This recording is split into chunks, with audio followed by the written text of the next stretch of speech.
Nah, zikir sunat, memperbanyak baca Quran sunat. Tapi yang fardu berupa kezaliman ini masih kita biarkan dalam diri kita. Nah, itu Allah kada akan melayani kita, kada akan memberikan apa-apa kepada ibadah yang kita lakukan itu.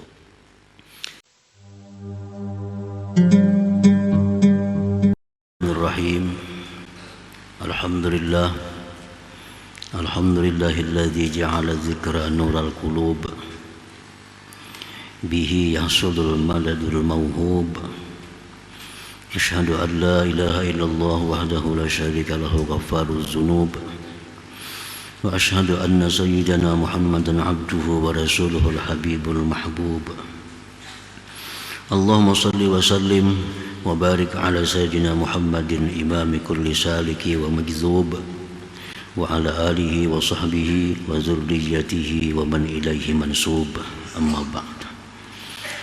Yang kita hormati dan kita cintai para habaib dan para ulama, muhibbin, hadirin, hadirat rahimakumullah. Puji syukur yang setinggi-tingginya kita haturkan kehadirat Allah Subhanahu wa ta'ala atas limpahan taufik dan hidayah inayahnya kepada kita, sehingga kita malam ini kembali dikumpulkan oleh Allah Subhanahu wa ta'ala di majlis yang penuh berkah dan rahmat ini. Salawat dan salam atas junjungan kita Nabi besar Muhammad sallallahu alaihi wasallam dan seluruh keluarga, sahabat, zuriat dan pengikut beliau. Para muhibbin rahimakumullah, al-hikmatul khamisah wal khamsun ba'dal mi'ati tsaniyah min al-hikamil ataiyah. Qala al-imam Ahmad ibnu Athaillah as-Sakandari rahimahullah, nafa'ana bi'ulumihi wa asrarih. Hikmah yang ke-255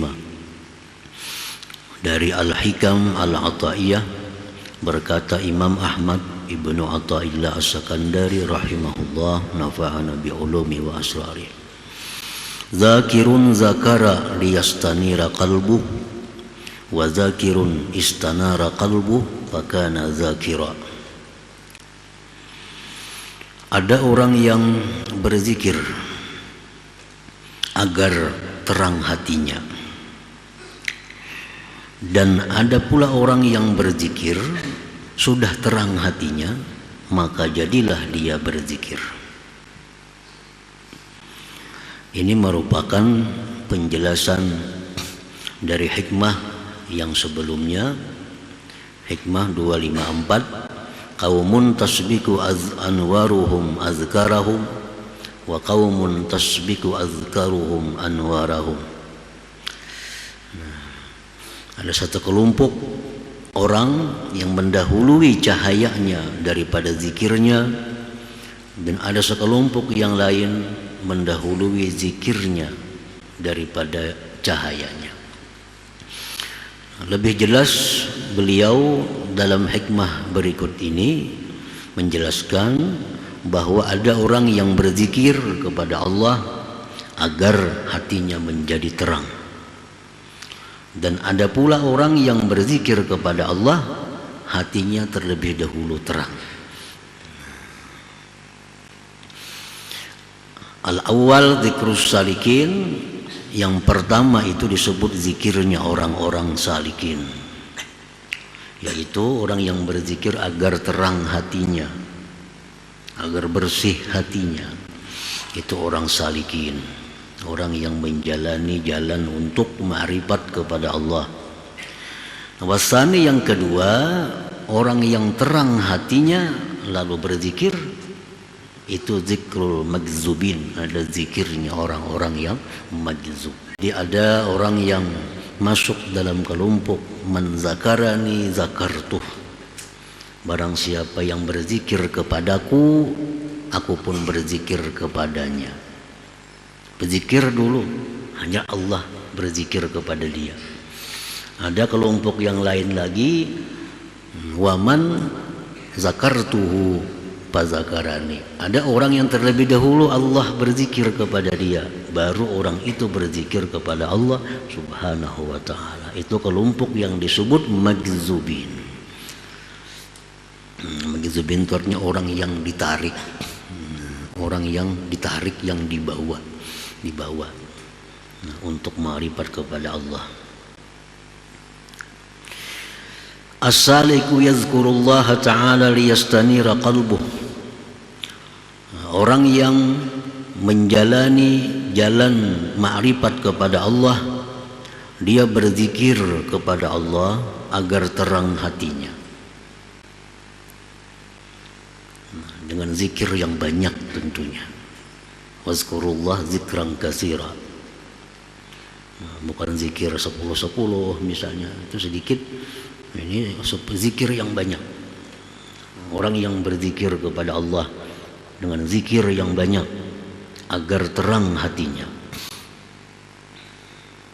Li'annal qalbal munawwar, karena hati yang terang, mahbatul madadil ilahi, itu merupakan tempat turunnya madad ilahi. Kalau hati kita masih kotor, hati kita masih gelap gulita, tentu Allah tidak akan menurunkan madatnya ke dalam hati yang demikian itu. Sebagaimana kita tidak akan menuangkan air yang bersih ke dalam cangkir yang masih kotor. Tentu cangkir dibersihkan terlebih dahulu dan dituangkan air berikutnya. Demikian madad ilahi itu tidak akan Allah turunkan ke dalam hati yang masih gelap. Untuk menjadikan hati itu terang benderang diperlukan zikir yang banyak, yang terus menerus.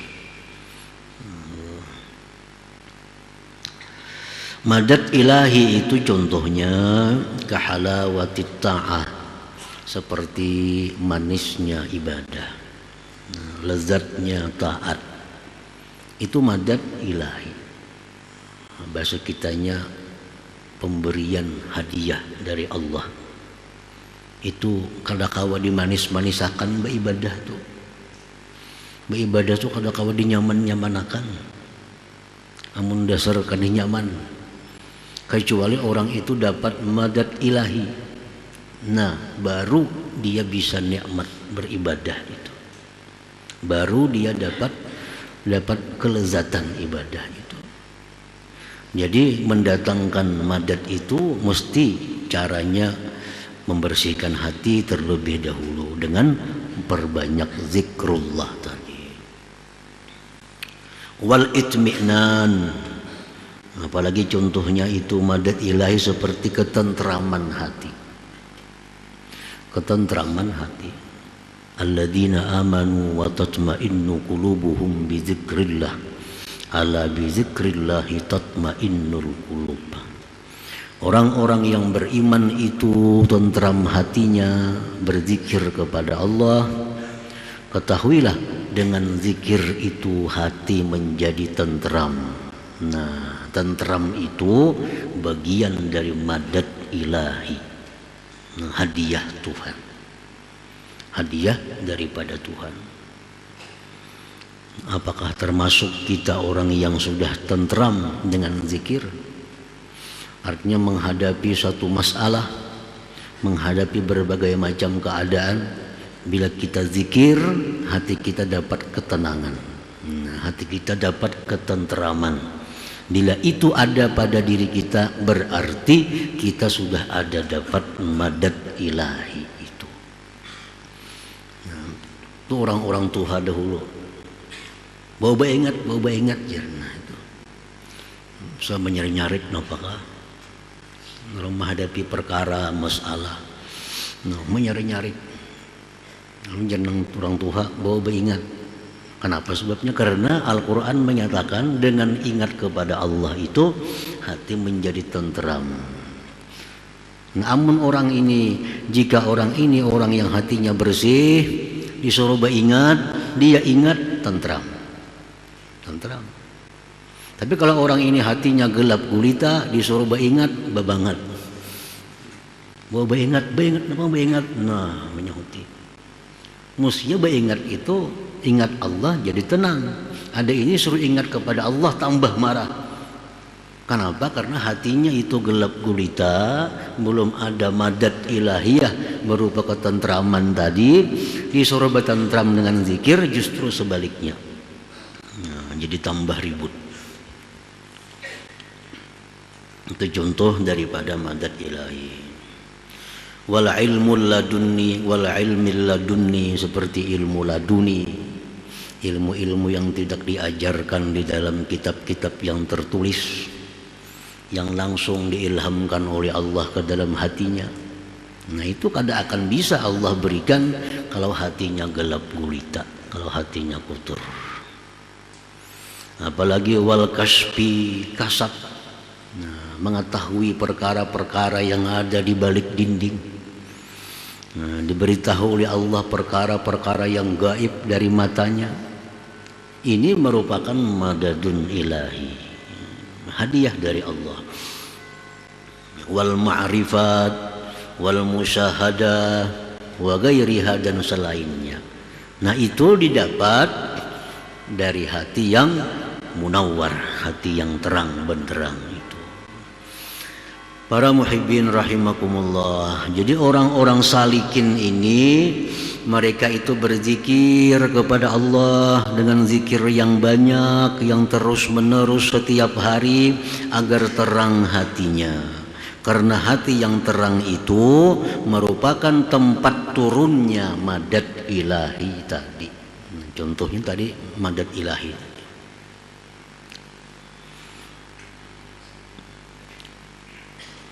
Idza ishtaghala as-saliku bizikri wa dawama 'alaihi thumma la yastaniru qalbuhu fala raiba anna fihi syai'un mani'un min zalika nur. Apabila bekerja seorang salikin dengan zikir, misalnya 10.000 sehari, wadawama alaih, dan dia mengekali itu setiap hari, dia zikir puluhan ribu kali zikir, la ilaha illallah, la ilaha illallah, la ilaha illallah, puluhan ribu setiap hari tanpa ada absen. Kemudian tidak terang hatinya, kada terang-terang juga hati, pada zikirnya sudah bertahun-tahun. Berapa kali beijazah lawan guru-guru didatangi, sudah tetap kada terang juga hati. Dan dengar guru mengijazakan zikir, datangi sana, ada sana mengijazakan zikir, datangi sana. Kada ada merubah. Kemudian tidak terang hatinya, maka tidaklah ragu bahwa pada hati itu ada sesuatu yang menegah dari cahaya. Bukan Allah kada memberi, tapi hatinya ada yang mendinding, sehingga kada sampai cahayanya itu ke dalam hatinya. Syai'un mani'un. Apa perkara-perkara yang bisa mencegah datangnya madat ilahi? Padahal sudah berzikir-zikir yang banyak, namun kita berzikir kada banyak. Zikirnya asal zikir, imbahanu kada, kadang-kadang bila hendak zikir-zikir itu kada datang madat ilahi, artinya hati kada terang. Itu wajar saja, itu wajar saja. Berzikir paling 100 sehari, orang bertahlil juga umpan. Orang kada bertahlil kada berzikir kada. Nah, orang seperti ini kalau kada terang hatinya wajar, kada perlu dimasalahkan. Yang jadi soal ini orang yang sudah puluhan ribu berzikir hari-hari dengan istiqamah, kada terang juga hatinya, tentu ada tegahan yang mencegahnya. Apa yang mencegah itu? Contohnya kal israr, seperti mengekali maksiat. Nah, mengekali maksiat barangkali itu ada. Bujurainya zikir banyak, tapi barangkali ada maksiat yang dikekalinya. Ya, maksiat. Maksiat itu walaupun kecil, tapi kalau dikekali jadi besar. Walaupun maksiat itu besar, tapi kalau tobat disesali jadi kecil, bahkan hilang. Israr itu artinya apa?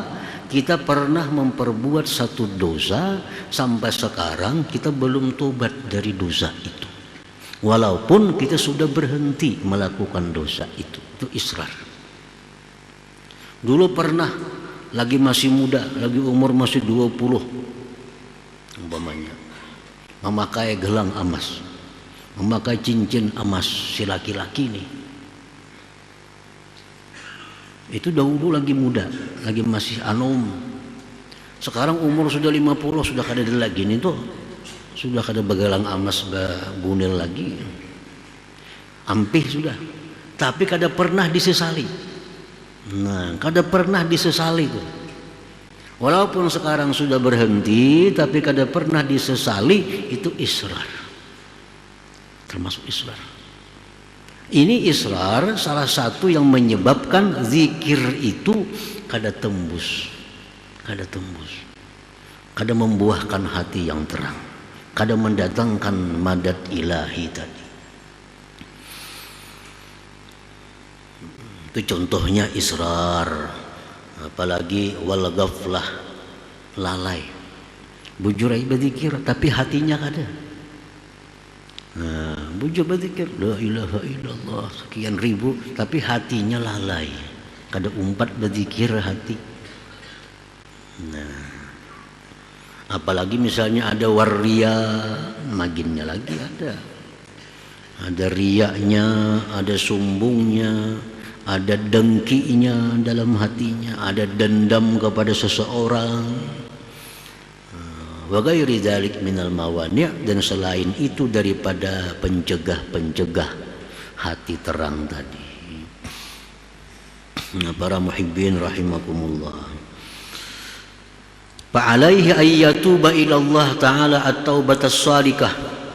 Kalau demikian halnya, maka wajiblah atas dia itu untuk bertobat kepada Allah Ta'ala akan tobat yang benar. Nah, tobat taimun kah itu mulai bahasa pulang, mulai bahasa tobat dulu. Nah, mulai pulang, mulai nol, membujurakan yang di bawah dulu, membujurakan pondasi. Nah, bang dibangunin rabah tihangnya. Dibujurakan pulang pondasinya. Karena tobat ini asasul amal. Tobat itu pondasinya amal. Jadi tobat dulu. Ada kezaliman yang pernah dilakukan, nah diselesaikan. Karena ini yang sangat berpotensi untuk mencegah hati menjadi terang walaupun dengan zikir. Kita menzalim harta orang, selesaikan. Baik diganti, baik minta halal, baik kayak apa caranya. Kita menzalim pribadi orang, nah kita minta ampun, tobat. Munnya ada orangnya kita cari, munnya kada ada kita cari. Kayak apa cara supaya terlepas dari kezaliman. Nah, kalau sudah kezaliman itu selesai, kita bereskan daripada diri kita, tidak ada lagi ikatan diri kita kepada orang lain. Nah, sudah bersih diri, nah mulai aja berzikir lagi, mulai aja zikir, maka itu akan dijamin akan terang hatinya. Para muhibbin rahimakumullah, karena ibadah kepada Allah itu ada tertib. Bila tertib ini disalahi, kada diterima. Tertib itu dijaga. Kalau kita misalnya berbuat satu kezaliman,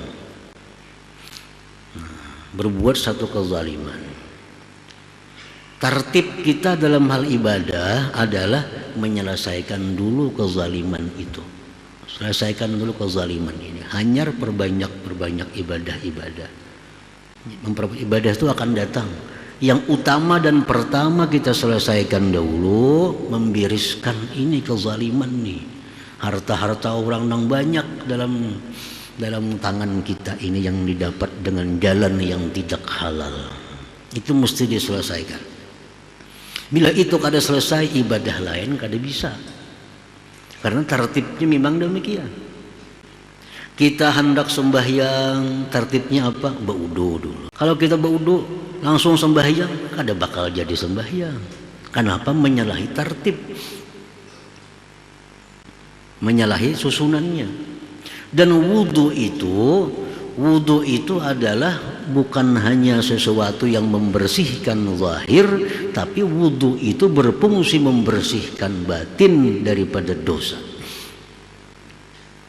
Secara zahir membersihkan muka, tangan, kaki, seperti itu zahirnya. Tapi pada batinnya wudu itu membersihkan dosa-dosa yang ada di tubuh ini. Nah, dalam hadis disebutkan bahwa bila kita berwudu misal membasuh muka, maka dosa-dosa kita yang di muka ini akan gugur seiring gugurnya air wudu itu. Kita basuh tangan, cuci tangan waktu berwudu, nah dosa-dosa di tangan akan luntur dengan air wudu itu. Jadi wudu itu membersih dosa. Sehingga dengan zahir yang bersih, batin yang bersih dari dosa, sembahyang jadi bagus. Sembahyang jadi bagus. Coba kalau kita kada berwudu, kada akan diterima oleh Allah, karena tertibnya demikian. Tertibnya demikian. Jadi wudu itu berfungsi membersihkan zahir dan batin. Zahir batin bersih, sembahyangnya diperkenankan oleh Allah, diterima oleh Allah Subhanahu wa taala. Makanya dalam doa wudu itu apa? Allahumma ja'alni minat tawwabin. Jadikanlah hamba ya Allah termasuk orang-orang yang tobat, mutatahhirin, orang yang suci daripada segala macam yang kotor baik zahir maupun batin. Kalau kita berwudu misalnya, kalau kita berbuat satu kemaksiatan, memandang yang haram, mengucap ucapan yang haram, secara zahir wudu kita itu kada batal, kada masuk pembatal wudu. Tapi secara hakiki daripada wudu itu sudah batal. Wudu sudah batal secara hakiki. Karena diri kita sudah kotor dengan dosa itu. Sudah kotor. Makanya para ulama ada yang berpendapat bahwa begitu kita menggibah seseorang, wudu batal. Batal sama sekali lawan wudu-wudunya. Jadi berbuat maksiat setelah wudu walaupun tidak membatalkan wudu artinya sah di bawah salat, tapi secara hakiki wudu itu sudah batal. Mesti tobat sekurang-kurangnya kepada Allah, hanyar atau baru dibawa sembahyang, supaya sembahyang itu menjadi diterima oleh Allah Subhanahu wa taala. Jadi orang yang memperbanyak ibadah-ibadah sunnah termasuk zikir, ini tertibnya sesudah menyelesaikan yang fardu. Nah, yang fardu apa? Kalau kita ada punya sesuatu kesalahan kepada orang, baik harta atau pribadi atau yang lainnya, kefarduan kita yang pertama sebelum yang sunat-sunat ini adalah menyelesaikan yang fardu ini. Nah, makanya kalau kita berzikir, yang fardu ini kada diselesaikan, zikir kita kada akan membuahkan hati yang terang. Nah, jadi tobat dulu kepada Allah, tobat dulu, bawa berzikir kena, nah hati akan terang. Jadi ada tertibnya. Satu contoh misalnya, ujar raja kepada pelayannya, wahai pelayanku, kamu hari ini saya beri tugas 3 macam. Jam 7 kamu kesini bawa buah-buahan, jam 10 bawa roti, jam 1 makan siang. Datang pembantu jam 7 membawa nasi untuk makan siang. Jelas raja kada menerima. Oh, yang lain ini yang dimaksud. Aku minta besokan ini pagi ini buah-buahan, jam 10 roti, ini nasi untuk jam 1. Nah, tertibnya demikian. Nah, demikian dalam agama kita, dalam ibadah kita ada tertib-tertib ibadah, sehingga amal itu menjadi berfungsi keseluruhannya, menjadi berfungsi. Atau contoh yang mudah ringan, kita berwudu contohnya. Begitu kita berwudu masuk masjid, ini ada dua tuntutan. Satu, sembahyang tahiyatul masjid. Dua, sembahyang sunat wudu. Yang mana kita kerjakan antara dua sunat nih? Kita berwudu menuntut sembahyang sunat wudu. Kita masuk masjid menuntut sembahyang sunat tahiyatul masjid. Ini ada tertibnya. Nah, tertibnya menyatakan bahwa yang diutamakan dulu adalah tahiyatul masjid. Tahiyatul masjid. Anyar yang itu sunat wudu. Kalau kita laksanakan sunat wudu berdahulu, gugur tahiyatul masjid kada boleh lagi, kada sah lagi artinya melaksanakan karena sudah gugur dengan sunat wudu itu tartib ibadah. Nah, zikir sunat, memperbanyak baca Quran sunat, tapi yang fardu berupa kezaliman ini masih kita biarkan dalam diri kita, nah itu Allah kada akan melayani kita, kada akan memberikan apa-apa kepada ibadah yang kita lakukan itu. Nah, para muhibbin rahimakumullah, jadi kalau sudah kita mulai berzikir kepada Allah tapi belum ada perubahan-perubahan membawa ke arah kebaikan hati, kebersihan hati, nah kita susul kembali, cari kembali, barangkali kita belum beres perkara-perkara yang sebelumnya itu belum beres. Dalam sebuah hadis qudsi Allah Ta'ala berfirman, wa man zakarani wa huwa li'asin fa haqqun an azkurah wa huwa li bimaktin. Rawahu Ad-Dailami wa Ibnu Asakir. Allah berfirman, barang siapa yang berzikir kepadaku sedangkan dia masih maksiat, maka aku balas zikir itu dengan kemurkaanku. Berzikir kepada Allah tapi saling banyakkan kezaliman yang belum diselesaikan, yang mestinya segera diselesaikan. Masih banyak harta-harta yang tidak halal di rumah disimpan. Zikir puluhan ribu sehari kada ada manfaatnya, bahkan dimurkai oleh Allah. Kenapa? Karena tugas dia bukan berzikir itu, tugas dia mengembalikan itu harta-harta yang tidak halal kepada pemilik yang sebenarnya siapa. Itu kewajibannya, bukan memperbanyak zikir. Nah, dalam hadis lain, hadis qudsi yang lain, auhallah ila Daud alaihi salam anna man zakarani zakartuh wa anna zalim idza zakarani la'antuh. Rawahu Ahmad bizuhd. Wahai Daud, ujar Tuhan, siapa yang berzikir kepadaku, aku balas zikirnya. Dan bahwa orang yang zalim apabila dia berzikir kepadaku, la'antuhu, aku melaknat dia. Aku laknat dia. Nah, jadi artinya apa? Selesaikan dulu kezaliman itu. Selesaikan. Ada hutang sembahyang lawan Tuhan, bayari sembahyang fardu dulu. Kalau usah berzikir banyak. 10.000 berzikir sembahyang saling banyak kan keadaan yang belum dibayar. Kalau usah dulu berzikir banyak, bayari keadaan-keadaan itu. Keadaan sembahyang itu bayari. Lebih utama daripada memperbanyak zikir ini. Masih banyak hutang kepada Allah Subhanahu wa taala.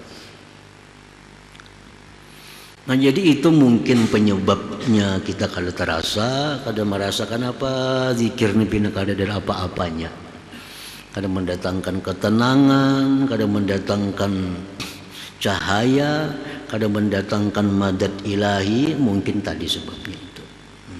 Ada tertib ibadah yang dilanggar, ada tertib ibadah yang dilanggar.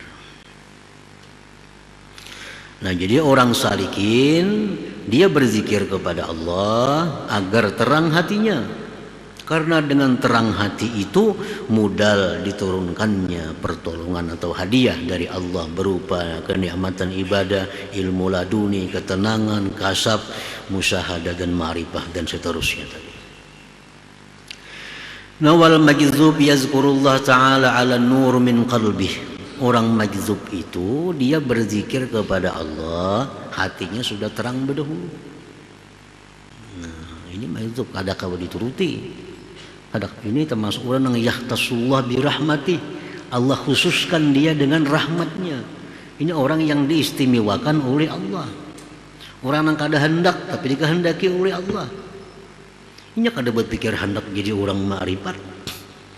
Kada hendak berpikir banyak-banyak zikir, tapi Allah menariknya. Nah, sehingga dia jadi ahli zikir, sehingga dia jadi ahli ma'rifat kepada Allah. Ini majzub. Nah, majzubin. Orang majzub ini hatinya sudah terang berdahulu, diberi cahaya oleh Allah. Lalu dia berzikir. Nah, berzikir itu dalam hati yang sudah terang, fayastalizzu bizzikir. Dia merasa nikmat dengan zikirnya. Hatinya sudah terang berdahulu. Nah, nikmat dengan zikirnya, wayan kasyifulahul hujub, terbuka bagi dia segala hijab dengan zikir itu, wayahsudulahu taraqi darajatil aliyah, dan hasillah bagi dia dengan zikir itu naik kepada derajat yang tinggi. Nah, jadi orang-orang majzub ini dia berzikir kepada Allah didahului oleh hati yang terang. Allah dapat macam-macam dari Allah. Sedangkan orang salik ini dia berzikir hanya untuk membersihi hati dulu, menerangi hati. Dengan hati yang terang hanya dapat perkara-perkara yang mulia tadi. Para muhibbin rahimakumullah. Selanjutnya hikmah yang ke-256 insyaallah taala.